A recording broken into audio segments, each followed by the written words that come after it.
حضرت عائشہ کہتی ہیں کہ میں نے رسول اللہ صلی اللہ علیہ وسلم کو کسی نفل کی ادائیگی کے لیے، یعنی سنت بھی اصل میں نفل نماز ہے، ایک فرض ہوتی ہے ایک نفل، پھر جو آپ نے زیادہ تاکید سے پڑھی ان کو سنت قرار دے دیتے ہیں، اور باقی جو کبھی کبھار پڑھی وہ نفل ہو جاتی. کسی نفل کی ادائیگی کے لیے اتنی جلدی کرتے نہیں دیکھا جتنی جلدی آپ نماز فجر سے پہلے 2 رکعتوں کے لیے کرتے تھے.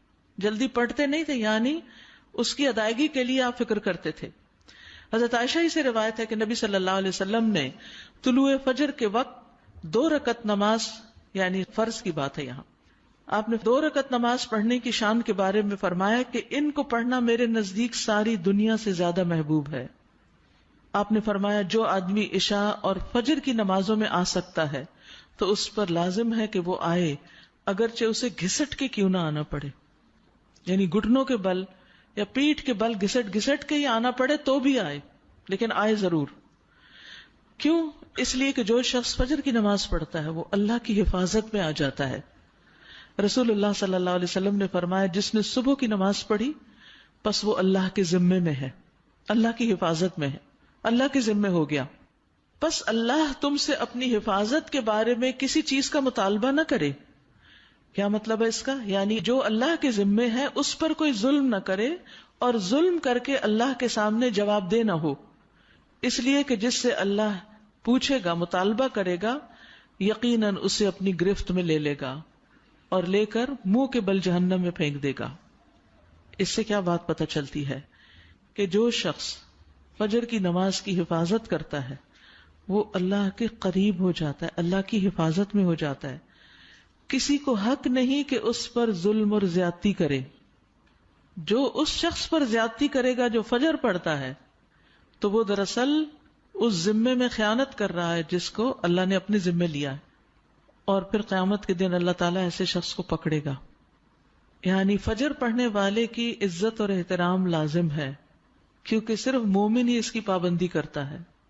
بہت سے لوگوں کے لیے فجر کی نماز بڑی بھاری ہوتی ہے، وہ ایک خاص وقت سے پہلے نہیں اٹھتے. کچھ لوگوں کی اکثر ہی قضا ہو جاتی، وہ چونکہ دیر سے سوتے ہیں تو صبح اٹھ نہیں پاتے، تو ان کی حفاظت اللہ کے ذمے پہ نہیں ہے. تو اس لیے بہت ہی فکر کرنی چاہیے کہ فجر کی نماز قضا نہ ہو، یعنی کوئی باقی کر لے نہیں، کیونکہ باقی تو پھر ہم جاگ ہی رہے ہوتے ہیں نا، تو اذان بھی سنائی دے دیتی ہے اور وقت بھی پتہ چل رہا ہوتا ہے اور دوسروں کو بھی ہم دیکھتے ہیں پڑھ رہے ہیں تو پڑھ ہی لیتے ہیں.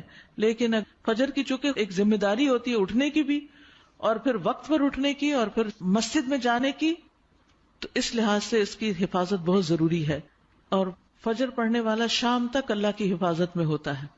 اس میں ایک واقعہ بھی آتا ہے احادیث کی کتابوں میں.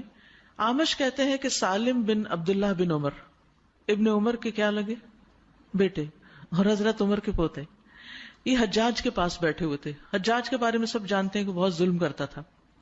تو حجاج نے ان سے کہا اٹھو اور فلاں آدمی کی گردن مار دو. تو سالم نے تلوار اٹھا لی کیونکہ اس کا حکم تھا مارنے کا، اور اس آدمی کو پکڑا اور محل کے دروازے کی طرف چل پڑا. تو ان کے والد ابن عمر نے ان کو دیکھ لیا جب وہ اس آدمی کو باہر لے کے جا رہے تھے. تو انہوں نے کہا کہ کیا یہ واقعی ایسا کرنے جا رہا ہے؟ انہوں نے 2-3 بار یہ بات دہرائی. پھر باہر لا کر سالم نے اس سے پوچھا کیا تم نے فجر کی نماز پڑھی ہے؟ یعنی جس کو مارنے کا حکم تھا، کہا تم نے فجر کی نماز پڑھی ہے؟ اس نے کہا ہاں. سالم نے کہا پھر تم جس راستے سے جانا چاہتے ہو چلے جاؤ، اور وہ واپس آئے اور تلوار پھینک دی. حجاج نے ان سے پوچھا کیا تم نے اس کی گردن اڑا دی؟ انہوں نے جواب دیا نہیں. حجاج نے پوچھا کیوں؟ سالم نے جواب دیا میں نے اپنے والد کو یہ کہتے ہوئے سنا ہے کہ رسول اللہ صلی اللہ علیہ وسلم نے فرمایا جس نے فجر کی نماز ادا کی وہ اللہ کی حفاظت میں ہے یہاں تک کہ شام ہو جائے. تو ان کے والد نے ان سے کہا کہ سمجھدار رہو، میں نے تمہارا نام اسی لیے سالم رکھا کہ تم سلامت رہو، یعنی اللہ کے ذمے کے اندر خیانت نہ کرو. تو بہرحال اس سے یہ پتہ چلتا ہے کہ انسان سے بڑے بڑے حادثے، بڑی بڑی مصیبتیں ٹل جاتی ہیں جب وہ فجر کی نماز کی حفاظت کرتا ہے. اب تو الحمدللہ ہر شخص کے موبائل پر الارم ہوتا ہے اور موبائل ہر شخص کے سرہانے ہوتا ہے، تو کوئی بھی یہ نہیں کہہ سکتا کہ میں صبح نہیں اٹھ پایا. 1 نہیں 2 3 الارم لگا لیں، 5 منٹ کے وقفے پہ رکھ لیں اس کو، کیونکہ جو شخص یہ 2 نمازیں پڑھے گا، بخاری میں آتا ہے وہ جنت میں داخل ہوگا.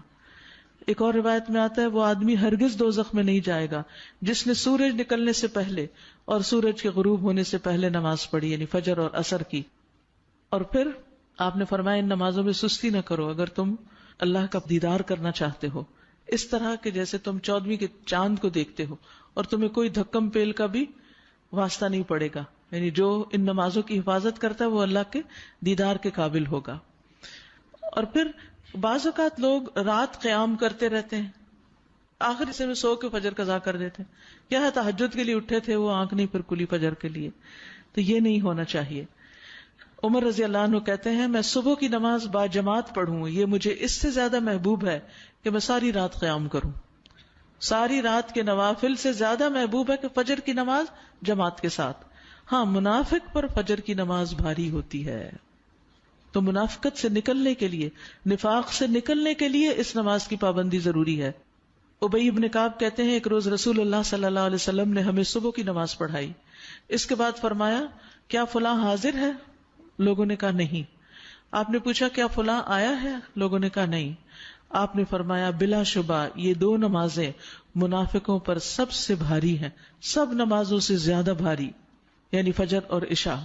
اور اگر تمہیں معلوم ہو کہ ان میں کیا کچھ اجر و ثواب ہے تو تم ان میں ضرور آؤ، خواہ گھٹنوں کے بل ہی کیوں نہ آنا پڑے. تو اس لیے خود بھی اور اپنے گھر والوں کو بھی، اپنے بچوں کو بھی اس کا پابند کریں. سبحانک اللہم و بحمدک، اشہد ان لا الہ الا انت.